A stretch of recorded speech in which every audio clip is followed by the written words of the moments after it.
Hello, and welcome to my first Yap session.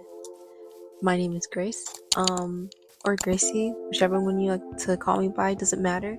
Um, and I wanted to talk about the Backrooms movie because, once again, in my humble opinion, I think everybody, well, not everybody, but the vast majority, of course, are displeased, like they always are with these types of movie adaptations.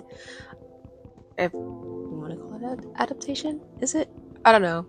I lack movie literacy and I'm a little slow. So, um, the first thing I wanted to talk about, what I've heard, is that a lot of people were displeased with the shots, like the seating shots, because it lacked so many levels.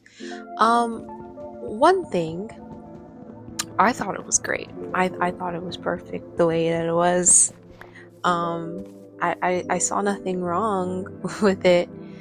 I mean, I feel like the thing people are forgetting is that one of the great things about the Backrooms is it's all, I feel like really it's all up to your interpretation of it.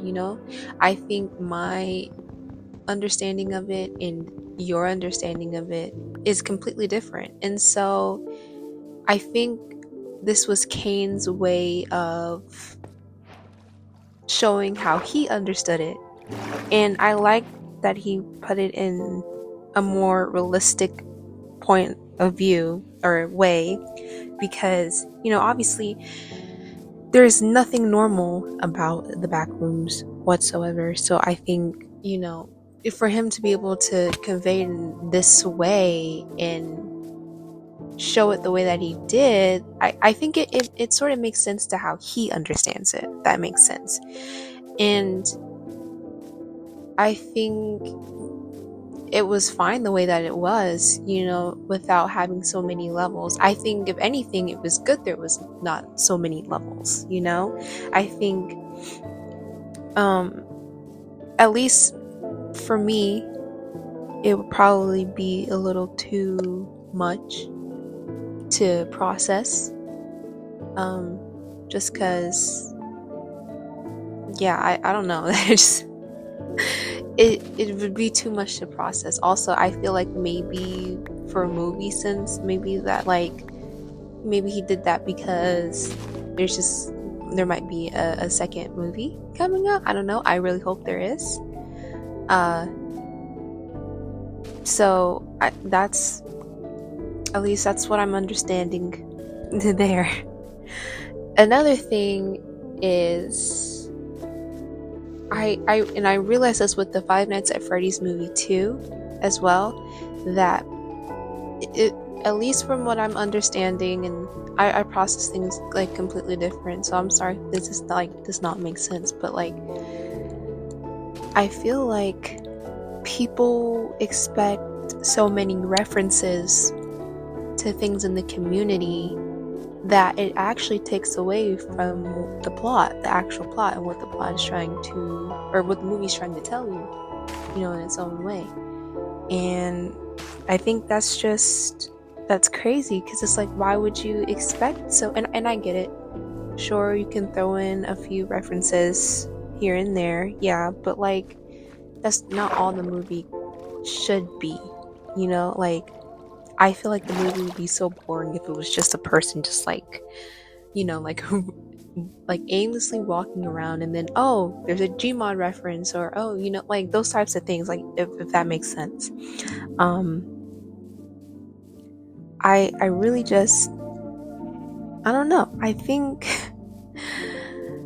I think it's better that it had little to no references, because that's not what we're here to focus on. We're here to follow the actual characters, storyline and all that, fun stuff. So yeah, there's that. And so my next, I guess, argument or opinion, whatever you want to call it,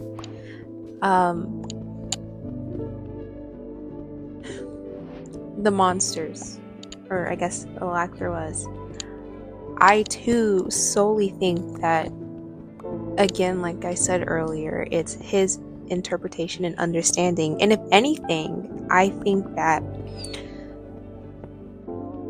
I like the monsters that he had in there for the first movie, I guess. I really do think there's going to be a second movie, so that's why I'm saying it like that. I, for one, I would have loved to see the bacteria. I will say that. I would have loved to see the bacteria in there. I think that would have been cool, but I think having Pirate Clark was even better, honestly, because in when I saw the movie in theaters, what I first thought was, oh my gosh, holy black James Sunderland over here, because like it makes sense. It makes sense for the monster to be the way that it is. I think, at least in Kane's version of the Backrooms, is that the Backrooms is just learning. It is just like completely learning, and so I think that, and Clark staying in the store and, he's feeling all these emotions, that it was just learning. And so it made sense. And I don't know, that to me, that's like really eerie, because it's like, what do you mean there's a whole backrooms entity or whatever that's trying to learn me and what I have going on? Because that's a no-go. We don't need that. And that's just it I don't know. I feel like I was overall happy. I do wish that the bacteria was in there, of course, but like I was overall happy with it. I really just like how it all comes full circle, because it's more so of a psychological standpoint of you when approaching the backrooms. And to the people that are saying like, oh yeah, this wasn't scary at all, I really want you to like think for a moment. If you were put in this situation unexpectedly, like you would be freaked out, you would be scared. So I really feel like people should kind of step out of their bubble, and put themselves in the character's shoes for a second. We're talking, these are like normal everyday people. Like, it's different if you're like me and you really like the Backrooms and you're like, oh well, I'm put in the Backrooms, oh my gosh, this is like a dream come true almost, but like I'm kind of scared. Like, you think about it from an everyday normal person. Like, these people, they have their own issues going on. They're literally living life, paying bills, working. They have their own emotional baggage going on, like Mary. And I just think about it from like their type of point of view. You know what I'm saying? So yeah, you can't really be like, oh yeah, it's not that scary, when in reality it actually is terrifying. It is very terrifying. I mean, you're also, and not to mention, you're being hunted down by a maybe 8 foot monster that cries. I don't know if anybody like heard it. It kind of reminded me of Resident Evil 9, where it's like I heard, well, I saw it in like a little video, but it's like, if the monsters can't find you or get to you, they start crying. That's sort of what Pirate Clark was doing. He was crying. It's like, that's scary. That's terrifying. Like, something's trying to hunt you down and you can't, like, I don't know. I don't know how anybody can't find that scary. And I like how all the side of people, put their little criticism to the side. Like, there's so many like questions left unanswered. Like, for example, what's gonna happen to Mary? What are they gonna do to Mary? Is she gonna be okay? Like, what are we doing? Also, it's what happens, and suddenly I forgot all my questions ever.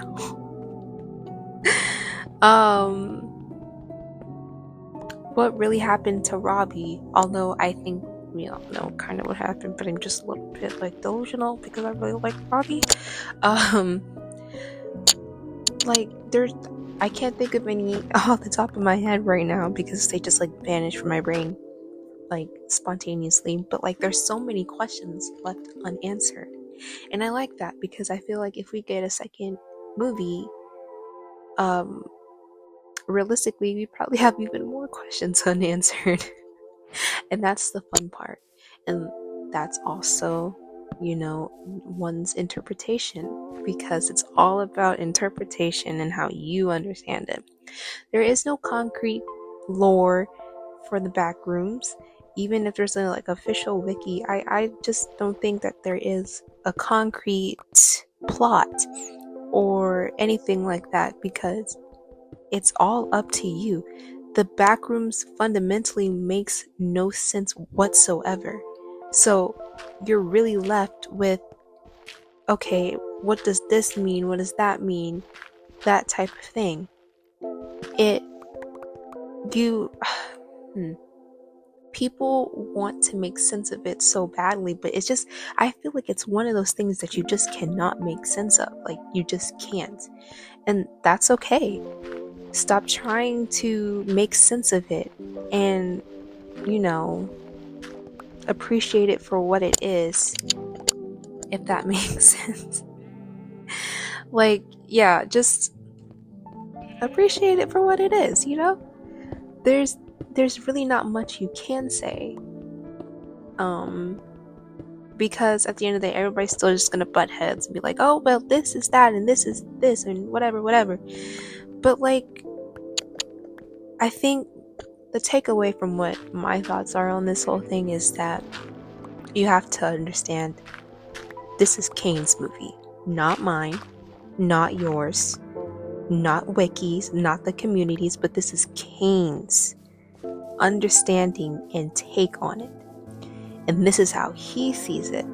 And this is how it makes sense to him, and how hopefully maybe it can make sense to others in some type of way, however you want to interpret it. And that in reality, he doesn't owe you anything. He doesn't owe you references. He doesn't owe you, aimless wandering for like an hour, like 50 minutes straight. This is his understanding of his movie that he's made. And no, again, it's not like an official like establishment for lore of the Backrooms, but this is just his understanding and his take. This is just a Backrooms movie, not the Backrooms movie, I guess, if that's, just for sake of what I'm trying to convey here. I'm not good with these. Hopefully I'll get better. But yeah, I mean, this is how I understand it to be. And let me know if you come across this video and you stayed this long. Let me know what you think. What are your thoughts? I would love to hear like everybody else's thoughts, because it's just interesting to hear how other people interpret it and think. Even if you don't agree with me, I would still like to hear, like, you let me know what you think. I hope to make more videos soon, because I might make a video about this too, but I recently deleted TikTok, like permanently, because there's just so much that I could, like, that's a whole separate video for its own time. But I'm trying to pick up hobbies, sort of, and also live a better, healthier lifestyle at the moment, because I do struggle with some health issues. So yeah, I hope that you stick around, and I hope that you enjoyed this. If you did, please consider subscribing, leaving a comment and a like. It would really help me and motivate me more to keep doing this. So I hope you have a good rest of your day. Be sure to be positive, drink water, and most importantly, love yourself. This is Gracie D2 signing out.